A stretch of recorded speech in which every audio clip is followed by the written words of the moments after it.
G'day everyone, and welcome to this week's episode of Scale Up's podcast. It is just you and me today, and I'm excited to hear you or see you. I can't really see you, but I can hear you. So hopefully you're hearing me. We're in a good space to start with. Today, I'm going to talk about actually over the next few months, just every now and again, I really want to start to share with you some ideas around how you can optimize your business model for scalability or for valuation or for both. So what I want to chat today to you about is switching costs. And what do I mean by switching costs? You know, you've heard sometimes people talk about the fact that they've got like a sticky business model. Oh, my business model is really sticky. And what they usually mean is that there's some real or perceived, or maybe both, kinds of switching costs that they've got in their model. And what I mean by that is, you know, like an element of the product or the service or the business model that makes it less likely that customers are going to seek alternative solutions. They're more likely that they're going to stay longer. And in my head, there's probably three different types, and I want to chat to you about them today. The first one is penalties, and nobody likes penalties. Let's be frank. But you know, think about some of the switching costs you've got in parts of your own life that actually make you have a second thought as to whether you'll stick with a business. You might have to pay out the rest of your minimum contract on your commercial or your rental lease, or your mobile phone where there's a material break fee if you leave early, or your home loan, like a fixed term mortgage, which has got early exit fees, or a software license where you signed a 5-year contract where you got favorable pricing and you want out after 1 year, but now you've got a material break fee because they're kind of out of pocket. And it sort of plays on our desire not to ever waste money, because we see, you know, wasted money is dead money, and none of us like parting with that. And so whilst I'm not a fan of having penalties only, when there's a lot of value that you're getting and there's also a bit of tension or a penalty or a negative consequence for leaving, it can be a valuable part of an overall builder switching cost. But I don't think it's the only thing to focus on. Otherwise, you feel trapped, and that actually builds resentment, and that can build real brand damage when you feel like you just cannot get out of a contract. So the second one, and of course the more interesting place, is how do you create value? You know, there may be no direct cost to move, but if you've built your model in such a way that there's increasing amounts of value the longer your customer is with you, then it starts to build resistance towards the idea of switching naturally. And that might be perceived value, or it could be real value. So for an example you might be familiar with would be airlines. Okay, I'm sure many, there's probably, if we're talking in Australia, there's Qantas people in the room and there's Virgin people in the room. And people don't want to lose the status points or the flying level they've accrued, whether they've actually used the benefits that they have or they haven't. They kind of fear the loss of what they've invested in, and often won't move either because of ego or because they feel like they're going to lose something that they've invested in, and they think they'll lose something that's valuable to them, whether it's, again, a real or a perceived benefit. The third one is, and I will give you some more examples today. The third one is difficulty. So perhaps you don't feel like you're going to lose something maybe that you care about so much, but you perceive that a level of difficulty, like the time that you're going to have to invest to rebuild a new service with a new provider, like switching CRMs, for example, which I've just done recently, where you're probably getting 90% of the same features, but actually the difficulty involved might be quite high. Or maybe it's not that high, but you're made to think it's really high, and that can actually cause you not to move and stay longer. Now, interestingly, these play on two sort of primary motivators for human behavior. Because in reality, if you kind of go back to your Tony Robbins days, even though he's still around, you know, we behave in any way really for one or two reasons, generally speaking, because we move towards things that we think will bring us pleasure, and we move away from things that we think will bring us pain. And the first and the third ones, the penalties and the difficulty, are kind of examples of this away from motivation, this pain-driven motivation. We don't want to incur the pain, so we stay. The second one, the value, is all about building up reasons to have people stay because they love what they have. They get value from it, and that value is increasing the longer they are with you, or at least they perceive they're getting value from it. So why does all this matter, and why does switching costs matter? Well, there's a few reasons. Three, I would say. The first is margin expansion. Stickier business models, so people, customers that have business models that have customers that are stickier and tend to stick around longer, they end up with a higher lifetime value per client. So just imagine a situation where it costs you like $150 to acquire a client that pays you $800 in revenue. So that's probably I haven't done the maths, but let's probably like 16, 18% of your revenue you're paying to acquire the customer. Now imagine you can get that customer to purchase from you 2 times, 3 times, 4 times, 5 times, 10 times over the next 10 years. All of a sudden, that same customer you paid $150 for is now giving you 5,000, 7,000, 9,000, 10,000. And all of a sudden, the percentage of revenue that you're getting from the customer versus the cost to acquire is massively expanding.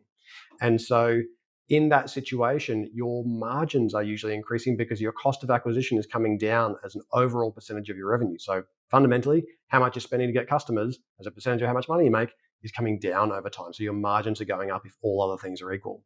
So that really helps you to build better margins, better profitability, which of course can make your business more valuable. Businesses that have outsized profitability in an industry compared to their competitors, they are worth more. People will pay better multiples for those businesses. Second reason is cash flow predictability. As your customers get stickier and longer term, your ability to predict future cash flow becomes greater. And investors and buyers absolutely will pay more for businesses where they've got longer term cash flow predictability. Because fundamentally, if you think about transactional businesses, they tend to get valued as a multiple of earnings. But businesses with really high expected lifetime value and long sticky customers can actually often achieve multiples of revenue. So let's put that in commercial terms.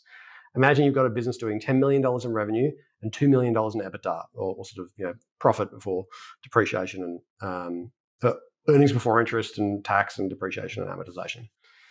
Let's just say you're going to get 5 times your EBITDA as your enterprise value. So you've got $2 million of EBITDA, you're going to get a 5-time multiple, so it's worth $10 million in a transaction before any other costs. However, sometimes a software business with just $1.5 to $2 million in annual recurring revenue could be worth 4 or 5 times revenue. So it's actually also worth $10 million, but it often has to front load its customer acquisition cost to buy customers with the expectation they're going to get this long-term sticky revenue. So yes, they have to capital raise. They have a different financing model, they have to capital raise early and regularly to fund the growth. But of course, they can become incredibly successful, like the unicorns, which are pretty much all SaaS businesses. They're all technology businesses, or certainly the vast majority.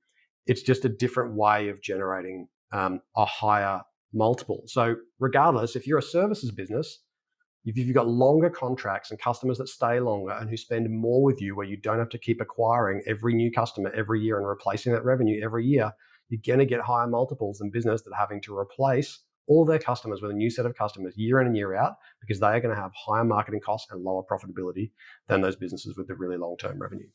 Okay, third reason, a competitive moat. Well, it's difficult for people to leave.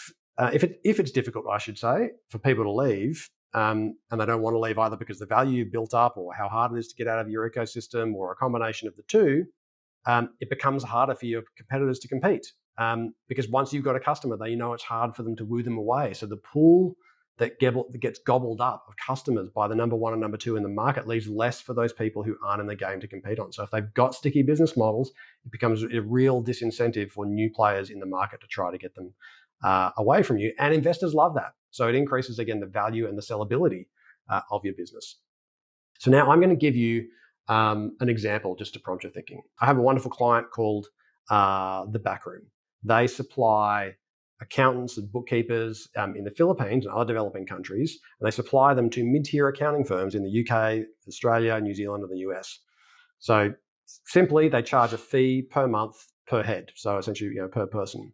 And because those team members, so if you're a UK mid-tier accounting firm and the position is like, hey, well, I'm spending $100,000 per accountant, but I've also got some of these guys doing some really basic work. Why wouldn't I outsource that basic work to a lower cost resource, a team member in the Philippines who becomes a part of my business, so I can get my $100,000 resource focused on higher value work that only they can do?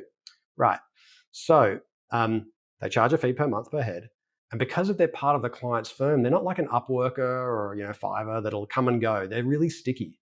These team members are actually part of two cultures. They're part of the backroom culture, and they're part of the client's culture. From the client, they're getting training and leadership and support and development and camaraderie and being part of the client's journey. And the client doesn't want to lose the investment they've made in that staff member. They're wearing their t-shirt, they're part of their team, but they also get significant professional developments, just like every other team member. But then they also get professional development, mentorship, camaraderie, and culture from the back room. And that makes them sticky to the back room as an employer and to the client. So their business model is super sticky. They've got this, they've got very, very low client and team member attrition. So every time they place somebody with a client, they've got a high degree of confidence that that person will stay in place for a very long time. So the business has this beautiful, it's a services business, it's a profitable business, it's not a SaaS business, but it has a nice recurring revenue style to it, even though it's not a technology business. So it's got long-term cash flow predictability. It's going to be worth more than typical services businesses where they're having to replace that revenue year on year. Their revenue builds and builds and builds and builds. I'm going to give you one final example just to prompt your thinking, and then I'm going to leave it with you to digest and see if you can build some switching costs into your business. The second example is BMT tax depreciation. I used BMT tax depreciation probably 20 years ago when I bought my first investment property.